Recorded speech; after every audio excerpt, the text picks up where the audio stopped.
جنہوں نے ارض مقدسہ کو، جو انبیاء کے مسکن ہیں، انبیاء کے مرکز ہیں،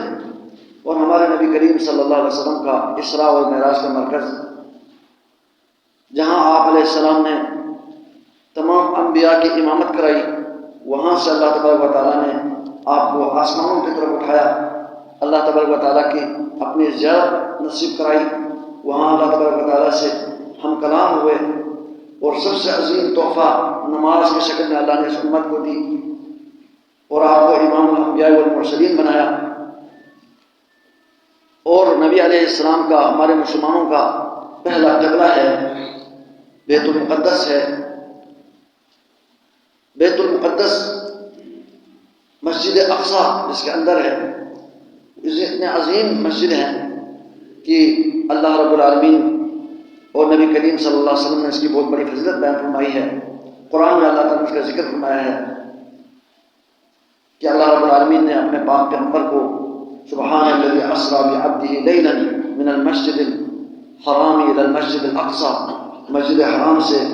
ان کے سیر کرائے اور مسجد اقصیٰ تک لے کر گیا،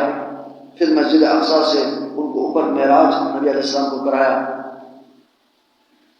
تو یہ عظیم مسجد جس میں نبی علیہ السلام نے یہ بھی فرمایا کہ کسی بھی روئے زمین کے کسی بھی ٹکڑے کی طرف اس کو مبارک سمجھ کر، زیادہ اجر و ثواب سمجھ کر کسی کو سفر کرنے کی اجازت نہیں ہے، ماں سوائے 3 مساجد کے، ایک مسجد حرام ہے اور ایک مسجد نبوی ہے۔ مسجد حرام میں